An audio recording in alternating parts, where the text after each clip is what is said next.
The emergency board meeting commenced at 3:47 a.m. I sat in my home study watching my phone light up with 17 missed calls from Alistair, knowing exactly what was happening 5 kilometers away in the Ether Data Systems headquarters.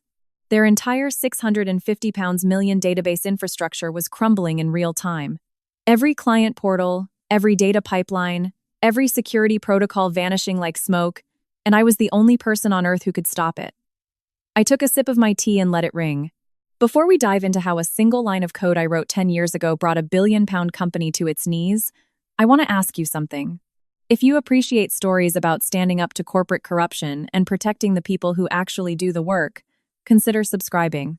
We're building a community here, working our way to 5,000 subscribers who believe loyalty and competence matter more than nepotism. Hit that subscribe button and let's grow together. My name is Eloan Vance, and I'm the Chief Technology Officer at Ether Data Systems. Or at least I was until approximately 4 hours ago when I submitted my resignation via email at 11:43 p.m. I didn't come from money or connections. My parents ran a small independent bookshop in a quiet village in North Yorkshire, the kind that barely survived the rise of digital giants, but taught me something more valuable than any business school program: how to understand people who work hard for everything they have.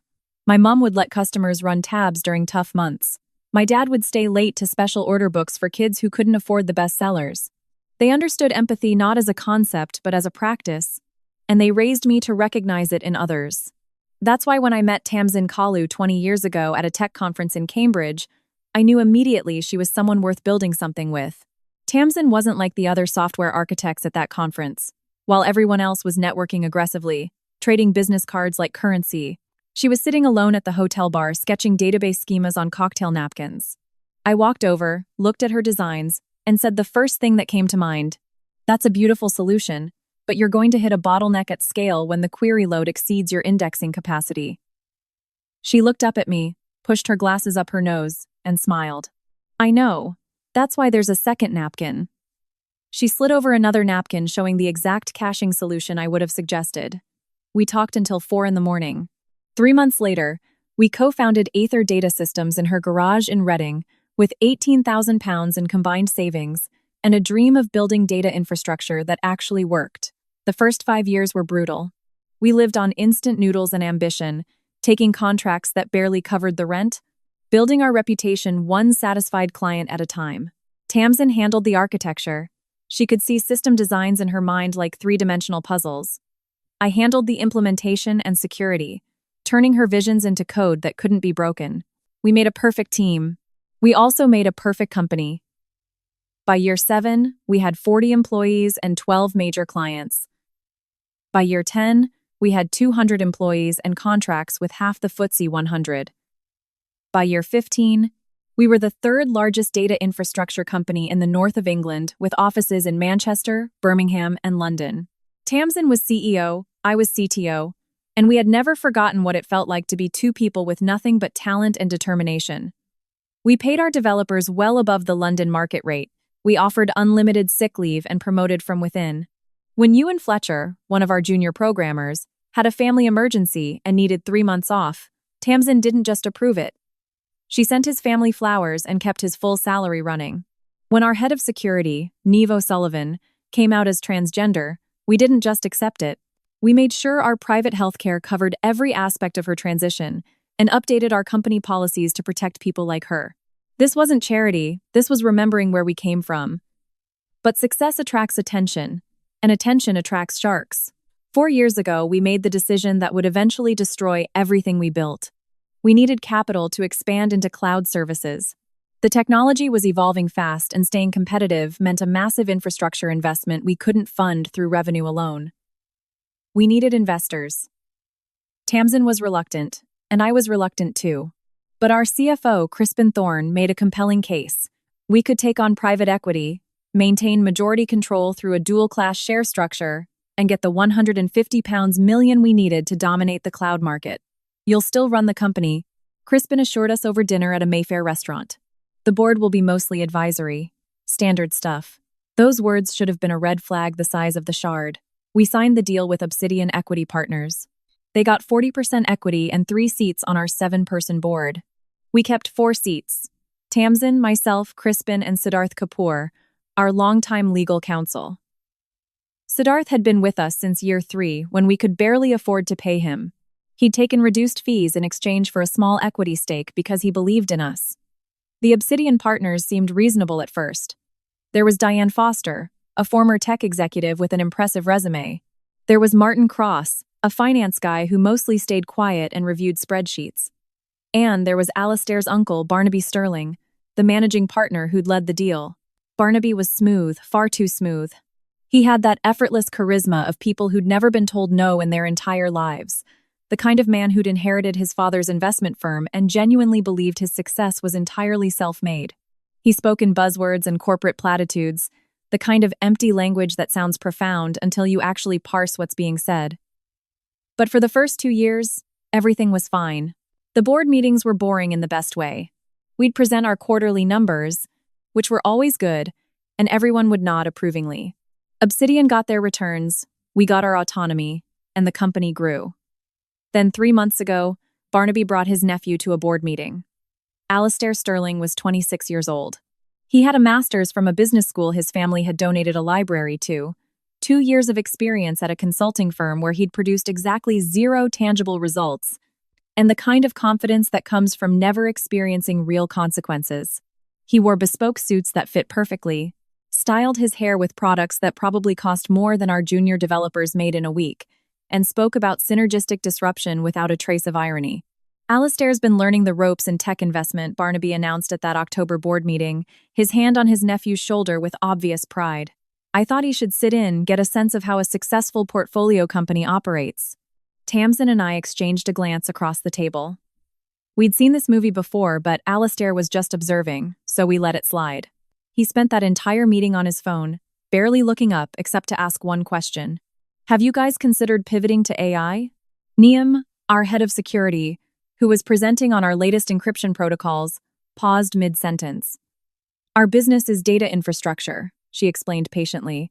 AI utilizes infrastructure, but we're not an AI company. Alastair nodded like she'd said something profound, then went back to his phone. After the meeting, Tamsin and I grabbed coffee at the shop across from our building. That lad's going to be a problem, Tamsin said, stirring sugar into her espresso. He's just sitting in, I replied. Rich uncle showing the nephew how business works. He'll get bored in a month. Tamsin shook her head, staring out the window at the Aether building we'd built from nothing. Barnaby doesn't do anything without a reason. And did you see how he looked at our numbers? Not impressed. Calculating. We grew 34% year over year. Our client retention is 96%. What's there to calculate? Whether we're growing fast enough for them. Tamsin turned back to me. Private equity doesn't care about sustainable growth, Elowen. They care about maximum return on their timeline, not ours. She was right. She was always right about these things. The next month, Alastair attended another meeting, and the month after that, by January, Barnaby made it official. Alastair was joining the board as a 4th Obsidian representative. Wait, Siddharth interjected, flipping through the shareholders' agreement. The deal specifies 3 Obsidian seats. We're invoking the expansion clause, Barnaby said smoothly. Section 7.3. If Obsidian increases their investment by £40 million or more, they're entitled to an additional board seat. You're investing another £40 million? Tamsin asked. We believe in Aether's potential, Barnaby smiled. Consider it a vote of confidence. It wasn't a vote of confidence, it was a power play. With 4 seats to our 4, every vote would be a tie, giving Barnaby effective veto power over any major decision. But the contract was clear, and Siddharth confirmed the clause was ironclad. Alastair joined the board. His first official act was to question why our developer salaries were above the market median. We pay competitively to attract and retain the best talent, I explained. But you could save £3 million annually by adjusting to the market average, Alastair said. Reading from a spreadsheet he'd clearly had someone else prepare. That's £3 million in additional profit. That's £3 million spent on destroying morale and losing our best people, Tamsin countered. Our low turnover rate saves us more than that in recruitment and training costs. Has that been quantified? Alastair asked. 20 years of running a successful company has quantified it, Tamsin said, her voice getting that edge I recognized as barely controlled anger. Barnaby smoothly intervened, suggesting we table the discussion and gather more data. The motion died, but the message was sent. Alistair was here to change things. Over the next 2 months, he questioned everything. Why did we offer unlimited sick leave? Why were we paying for Neem's private healthcare? Why hadn't we automated more positions? Why were we still promoting from within instead of bringing in top-tier external talent? Every question was phrased as innocent curiosity, but every question attacked the fundamental values Tamsin and I had built the company on. The breaking point came in March. Tamsin and I were in her office reviewing the specs for our new cloud security platform, a 2-year project that would cement our position as industry leaders. We'd invested millions in development, and early testing showed it was going to be revolutionary. Crispin knocked and entered, his face pale. "We need to talk about the board meeting tomorrow. What about it?" Tamsin asked. Crispin closed the door behind him and sat down heavily. "Barnaby called me this morning. He has the votes to pass a major restructuring proposal." My stomach dropped. "What kind of restructuring?" Crispin pulled out a document and slid it across Tamsin's desk. As we read, the room seemed to get colder. The proposal was titled Organizational Optimization and Leadership Renewal Corporate Speak for a Purge. It called for transitioning legacy leadership into advisory roles and bringing in fresh perspectives to accelerate growth. In plain English, they were going to force Tamsin out as CEO. The proposal named Alistair as the new Chief Operating Officer with a clear path to CEO succession within 6 months. It thanked Tamsin for her foundational contributions and offered her a consulting position at half her current salary with no operational authority. 20 years. 20 years of her life building this company from nothing, and they were offering her a consulting gig and a thank you card. "This is insane," I said. "She's the CEO and founder. We control 4 board seats." "Read the next page," Crispin said quietly. The next page outlined the vote. Obsidian's 4 seats, Barnaby, Diane, Martin, and Alistair, were voting yes. That was expected. What wasn't expected was the 5th yes vote, Crispin Thorne, our own CFO. Tamsin looked up at Crispin, betrayal written across her face. "They're offering me the CEO role," Crispin said, not meeting her eyes. "I'm sorry, Tamsin, but this is the opportunity of a lifetime. And honestly, the company needs new energy. You've done amazing things, but maybe it's time to let someone else take it to the next level." New energy, the same phrase Alistair had been using for months. "Get out," Tamsin said, her voice barely above a whisper. "Tamsin, let's be professional about get the hell out of my office." Crispin left. Tamsin and I sat in silence for a long moment. "We still have 4 votes," I finally said. "You, me, Siddharth, and... Wait. Who's our 4th? Tamsin closed her eyes. "I gave Crispin a board seat last year. Remember when he negotiated that favorable credit line? I thought he'd earned it. She'd given him her 2nd seat, keeping one for herself, which meant our side only had 3 votes. Tamsin, me, and Siddharth. We'd lost before the meeting even started. There has to be something we can do," I said. "Challenge the vote. Call a shareholder meeting. Something." Siddharth worked through the night reviewing every line of our corporate documents. At 6:00 a.m., he called with the answer we dreaded. "It's legal. The board has authority to remove executive officers with a simple majority. As founder, Tamsin can't be removed from the board itself without cause, but her CEO position can be voted away. And there's nothing we can do legally. No, the vote is tomorrow at 2 p.m. And unless someone changes their mind, Tamsin's out." I sat with Tamsin in her office that morning, watching the sun rise over the city we'd conquered together. "I'm not going quietly," Tamsin said. "I know. 20 years, Elowen. 20 years we built this. We treated people right. We built something that mattered and they're just taking it. I know." She turned to me and I saw something I'd never seen in Tamsin's eyes before. Defeat. Maybe Crispin is right. Maybe I am legacy leadership. Maybe don't. I cut her off. "Don't you dare. You're the smartest person I've ever met. This company exists because of you. Those 600 employees have jobs because of you. And some spoiled trust fund lad and a traitor CFO don't get to rewrite that story. Then what do we do?" I thought about my parents' bookshop, how my dad had dealt with a landlord who tried to triple their rent to force them out and bring in a corporate chain. He couldn't outbid the chain. He couldn't negotiate with the landlord, but he'd found something in the original lease, a clause about historical preservation that the landlord had forgotten about. The building was old enough to qualify, and the application process took 3 years. By then, the chain had moved on, and the landlord was happy to keep my dad as a tenant. Sometimes you can't win by being stronger. Sometimes you have to be smarter. I need to make a call, I said. I spent the rest of the day in my office with the door locked, reviewing code I'd written a decade ago. Code that had been sleeping in our system architecture since 2014, waiting for a day I'd hoped would never come. When Tamsin and I had first built Ether, we'd been paranoid about security. Not just external security, internal security. We'd read too many stories about founders getting forced out of their own companies, about hostile takeovers, about partners who'd built something valuable only to have it stolen. So, I'd built insurance. Buried deep in the core architecture of every system we'd ever designed, hidden behind layers of standard code and disguised as routine maintenance functions, was a kill switch. Not a destructive one. I wasn't trying to destroy anything but a reversible dependency lock. Every major system Aether had built for ourselves and our clients was designed around proprietary modules that only I fully understood. To anyone else reviewing the code, they looked like standard optimizations. But they were actually intricate dependencies that required specific authentication keys to function. Keys that only existed in my personal encrypted drives. Without those keys, the systems would slowly degrade. Error rates would climb, performance would tank. Within 72 hours, everything would be non-functional. But it was all reversible. Plug in the authentication keys and everything would restore perfectly. I told Tamsin about it years ago during the early days when we were still just 2 people in a garage. Is that legal? She'd asked. It's our code in our company, I'd replied. And I'll remove it once we're established enough that no one can take this from us. But I'd never removed it, and as we'd grown, as we'd built systems for hundreds of clients, those hidden dependencies had spread throughout everything Ether touched.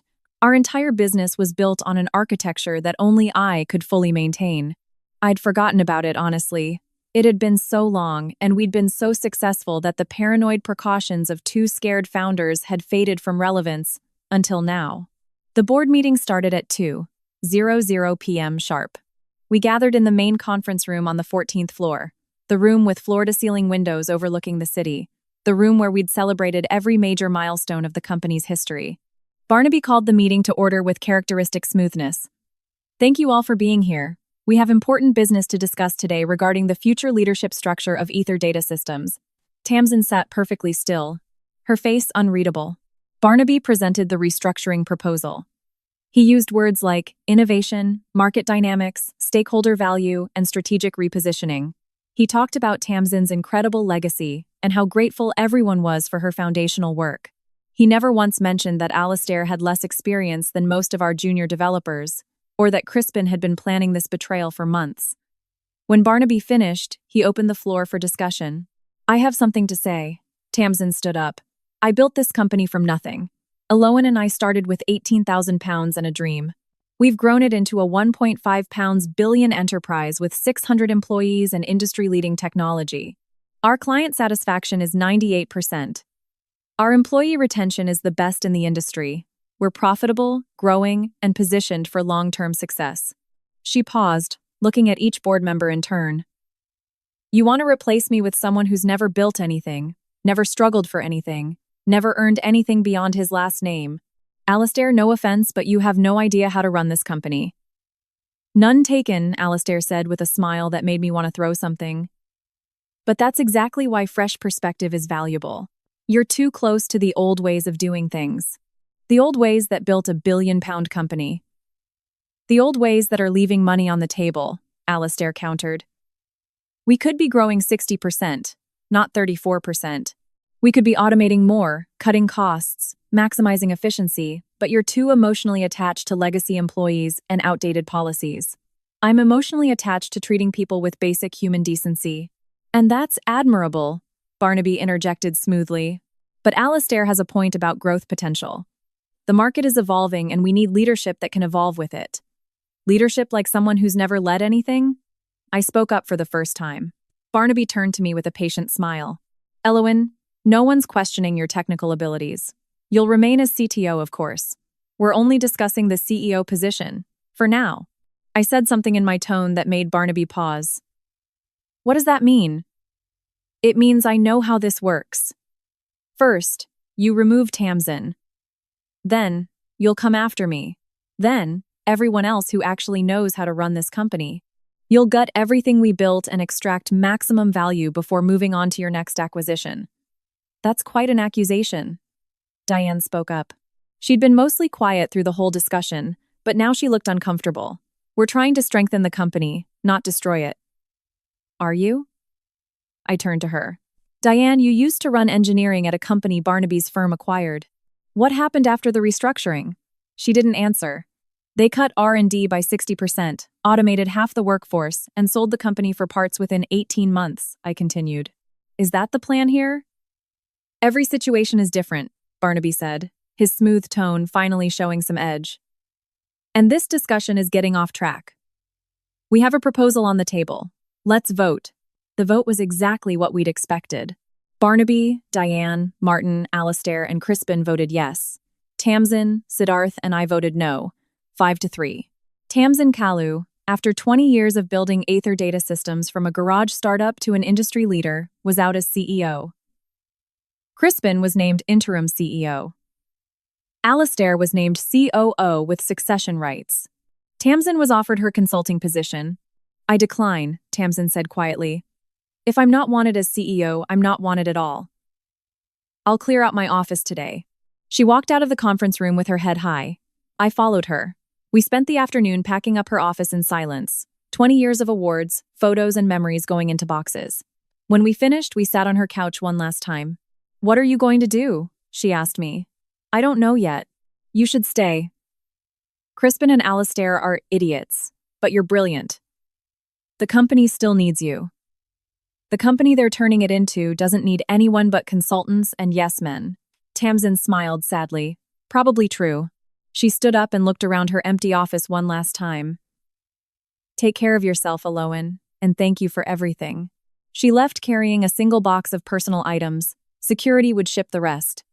I went back to my office and started reviewing code. Over the next week, I watched Alistair and Crispin begin their transformation of Aether. They brought in a consultant, some 2-4-year-old from Imperial College who'd never written production code in his life, to assess our technical efficiency. The consultant, Casper Finch, spent 3 days interviewing our senior developers and then produced a report. It recommended we modernize our development approach by outsourcing 40% of our programming to offshore contractors and implementing AI-assisted code generation. Our lead developer, Saffron Whitaker, came to my office after reading the report. This is insane, she said, slapping the document on my desk. AI-assisted code generation for security infrastructure? Does this kid understand what we do? He understands cost-cutting, I replied. Half of these recommendations would introduce massive security vulnerabilities, and by outsourcing our core development, we'd lose all our institutional knowledge. I know. So, you'll stop it, right? You're CTO. You have authority over technical decisions. I wanted to tell her yes. I wanted to tell her I'd protect the team and the technology we'd built, but I'd seen the writing on the wall. Saffron, you should update your CV. Her face fell. It's that bad? It's going to get worse. She left and I went back to my code review. The kill switch I'd built a decade ago was more comprehensive than I'd even remembered. Every major system had dependencies on my proprietary modules, client data management systems, security protocols, cloud infrastructure, API frameworks, all of it tied back to authentication keys only I possessed. I'd built it as insurance against external threats, but it worked just as well against internal ones. The second week after Tamsin's removal, Alistair called an all-hands meeting. The entire company gathered in the main canteen, 600 people who'd built Aether into what it was. Alistair stood at the front, smiling that confident smile, and announced the new direction. We're entering an exciting new chapter, he began. For too long, Aether has been held back by outdated thinking and resistance to change. Under my leadership, we're going to unlock our true potential. He outlined his vision: aggressive automation, contractor replacement of full-time developers, market rate optimization of salaries, which everyone understood meant cuts, reduction of benefits, and performance-based evaluation of all staff, which everyone understood meant firings. I watched Niam, our head of security, close her eyes. I watched Ewan, the developer Tamsin had supported through his family emergency, shake his head. I watched Saffron pull out her phone, probably opening LinkedIn. This was the team that had built something incredible, and Alistair was going to dismantle it for quarterly returns. I know change is hard, Alistair continued, But I'm asking everyone to embrace this new energy, adapt, or frankly, make room for those who will. After the meeting, my office had a steady stream of visitors. Every senior leader, every longtime employee, everyone who'd been there through the real building of this company, they all asked the same question. What do we do? I gave them all the same answer. Update your CVs and start looking. This isn't the company we built anymore. That night, I sat in my home study staring at the code on my screen. The kill switch, the insurance policy, the nuclear option. If I activated it, the entire Ether infrastructure would begin degrading within hours. Every client system, every internal platform, everything we'd built would slowly stop working. It would be chaos. It would be devastating. It would also be reversible, but only by me. I thought about Tamsin, who'd given 20 years to building something meaningful. I thought about Niem, Ewan, Saffron, and the hundreds of other people who'd believed in the company we'd created. I thought about my parents' bookshop and the landlord who tried to force them out. Sometimes you can't win by being stronger. Sometimes you have to be smarter. But this wasn't just about being smart. This was about burning down everything I'd helped build. Yes, I could rebuild it. Yes, I could use it as leverage. But activating the kill switch meant destroying the current version of Ether and potentially hurting the clients who relied on us. I closed my laptop and went to bed. I wasn't ready to make that decision. The decision made itself a week later. I arrived at the office on a Tuesday morning to find a termination letter on my desk. Effective immediately, I was being removed as CTO for strategic differences with new leadership direction. I was offered a severance package of 6 months' salary in exchange for signing a non-compete agreement and confidentiality clause. Alistair and Crispin had made their move. I walked to Crispin's office, what used to be Tamsin's office, and found them both there along with their consultant, Casper. You're firing me, I said flatly. We're transitioning to new technical leadership, Crispin corrected. Caspar will be taking over as CTO. I looked at Caspar, who had the grace to look slightly uncomfortable. You have 3 years of experience and you've never managed a team larger than 5 people, I said to him. I have fresh perspective, Caspar replied, echoing Alistair's favorite phrase. And you think you can maintain Ether's systems with fresh perspective? I've reviewed the architecture, Caspar said, with the confidence of someone who has no idea what they don't know. It's fairly standard infrastructure. Nothing we can't handle. I almost laughed. Have you reviewed the core authentication modules? The what? The proprietary authentication modules that control system access and data flow across all platforms. Caspar pulled out his laptop and started searching through documentation. I don't see any proprietary modules. All the authentication appears to be standard OAuth and JWT implementations. Exactly, I said. Alistair frowned. What does that mean? It means you're about to find out why institutional knowledge matters. I turned and walked out. Behind me, I heard Crispin call my name, but I didn't stop. I went to my office, grabbed the few personal items I kept there, and left the building for the last time. At 11:43 p.m. that night, sitting in my home study, I submitted my formal resignation via email.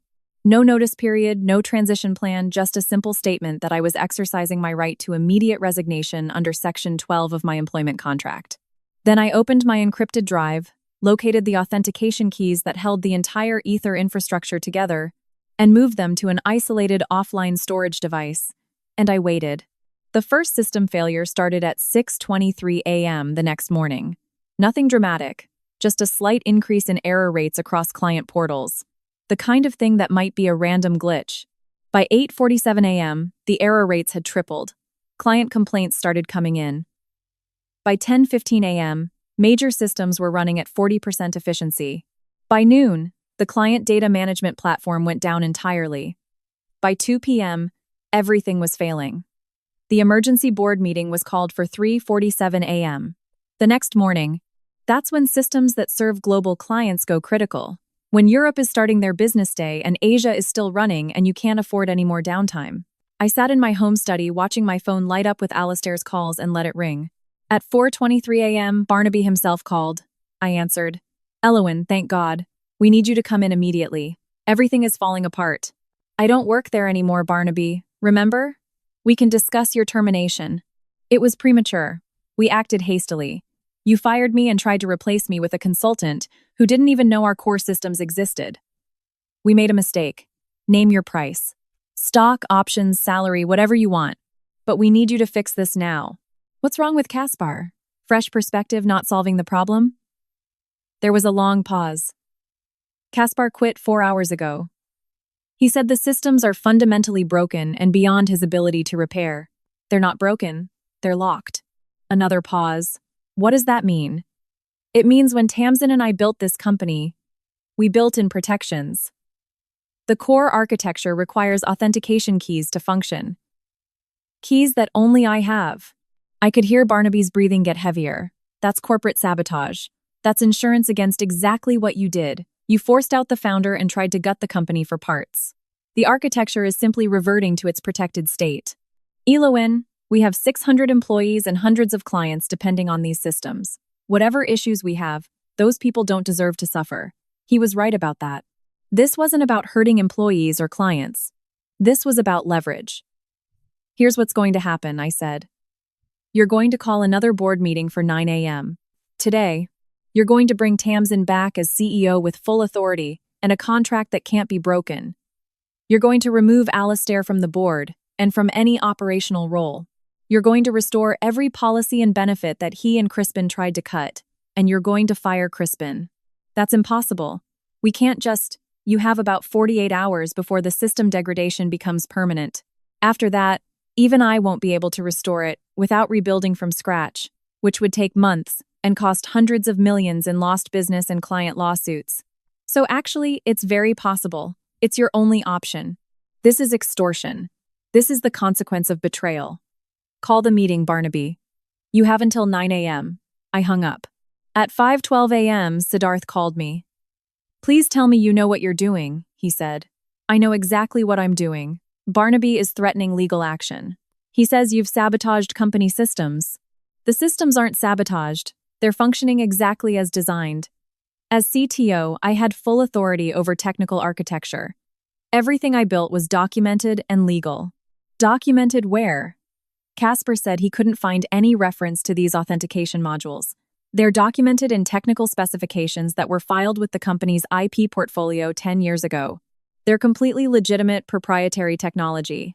Siddharth was quiet for a moment. You've been planning this for 10 years. I've been protecting us for 10 years. I just never thought I'd have to use it. Tamsin needs to know. Can I tell her what's happening? Tell her to expect a call from Barnaby in the next hour. At 6:45 a.m., Tamsin called me. Barnaby just offered me my CEO position back. Good. Eloin, what did you do? I explained the kill switch, the authentication keys, and the ultimatum I'd given Barnaby. When I finished, Tamsin was silent for a long moment.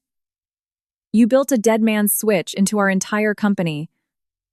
I built protection. It's brilliant. It's also completely insane. Probably both. What do you want me to do? Go to that meeting, get your company back, get everything in writing, and don't negotiate. They need us more than we need them. What about you? Are you coming back? I thought about my parents' bookshop, how they'd fought to keep it, not because it made them rich, but because it mattered. Because treating people right and building something meaningful was worth fighting for. Ether could be that again. Without Alistair, Crispin, and Obsidian, it could go back to being the company Tamsin and I had dreamed of in that garage 20 years ago. Yeah, I said, I'm coming back. The board meeting started at 9:00 a.m.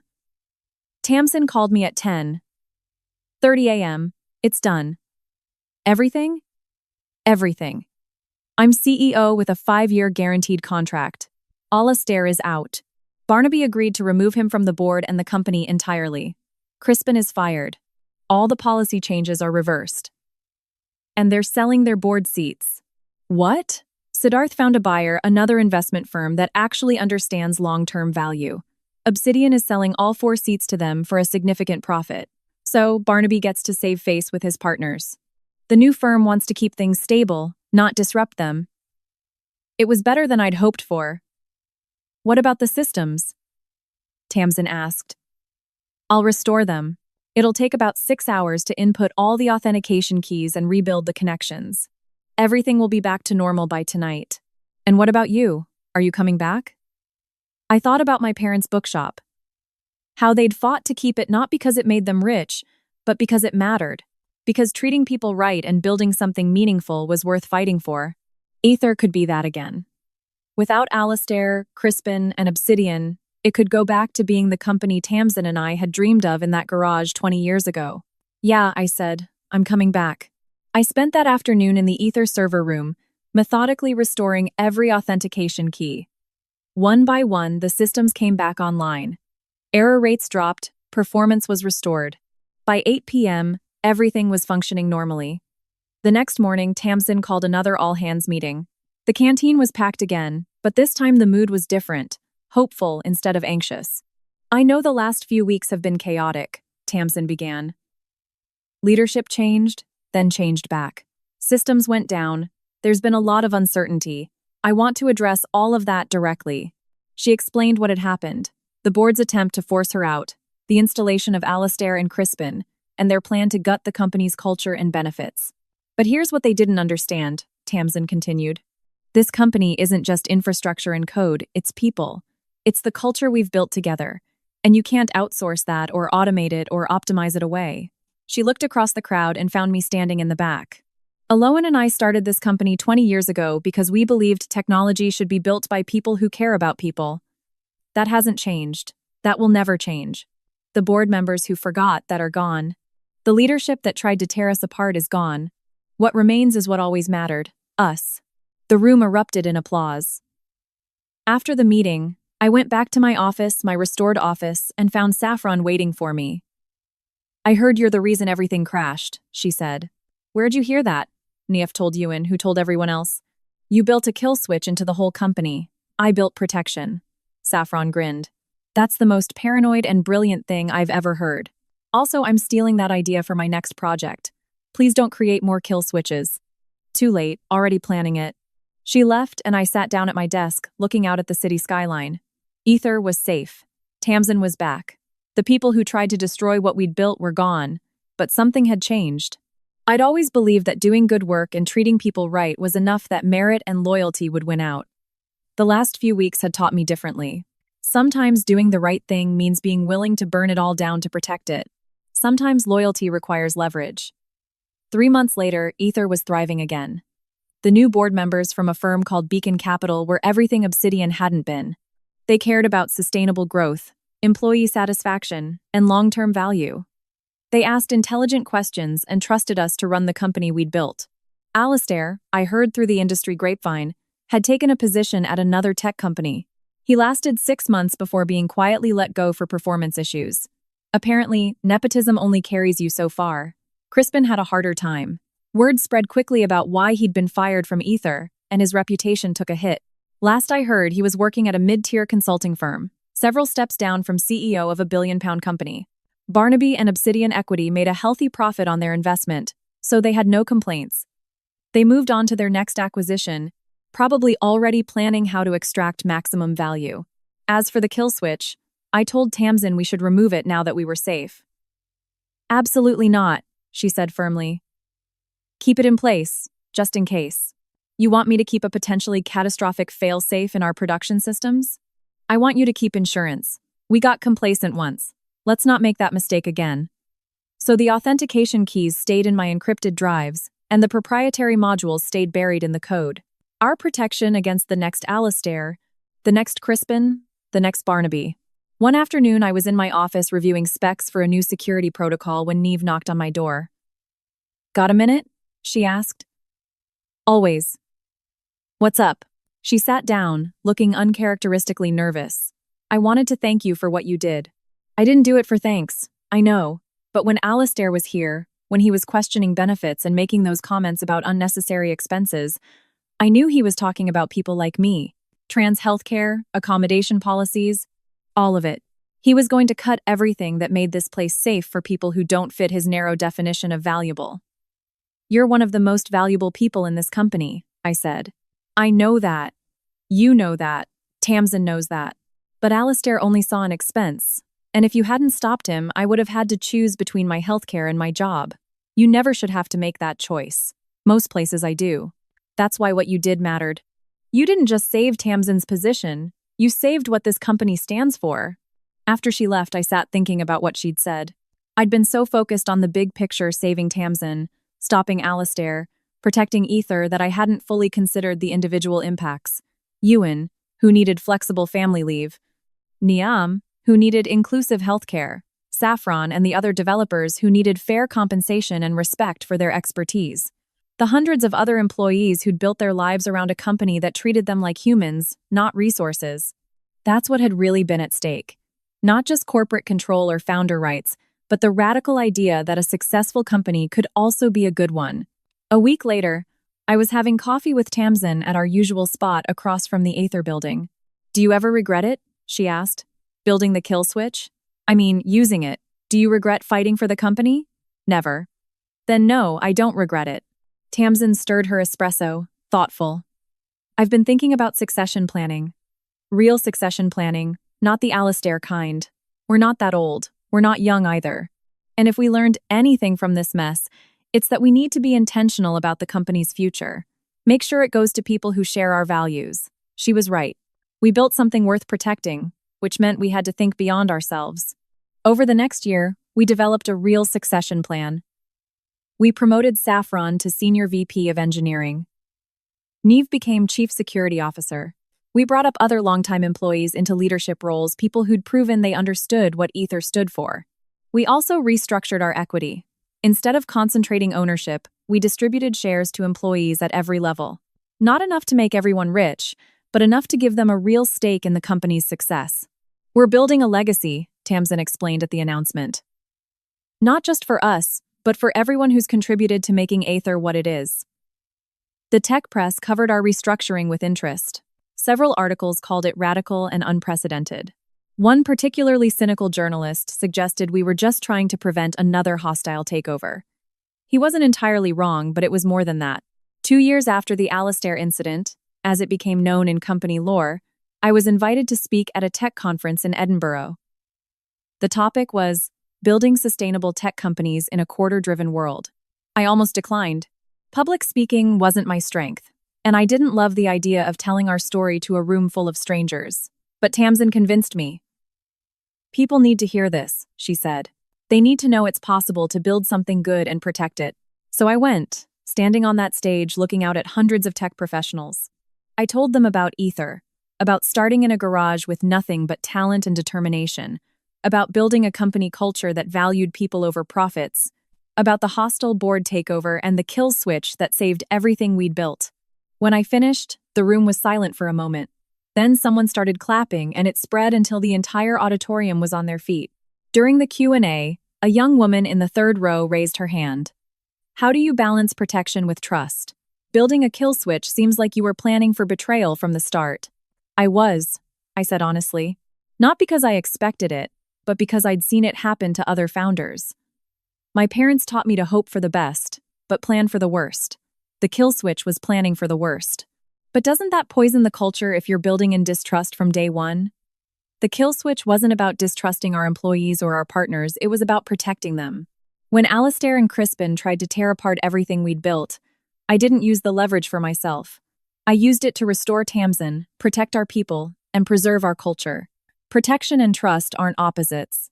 Sometimes protection is how you preserve trust. Another hand went up. A middle-aged man in a suit. "You mentioned the systems were down for almost 24 hours. What about your clients? Didn't they suffer?" "They did.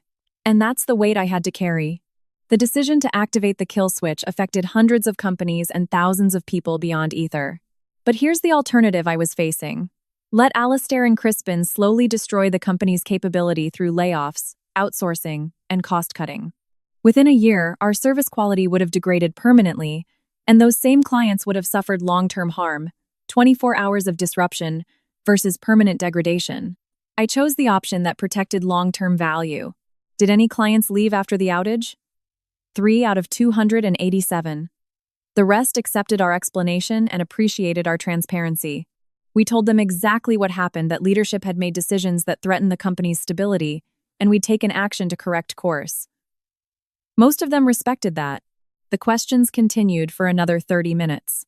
When I finally left the stage, at least a dozen people wanted to talk more, to share their own stories of corporate betrayal, or ask advice about protecting their companies.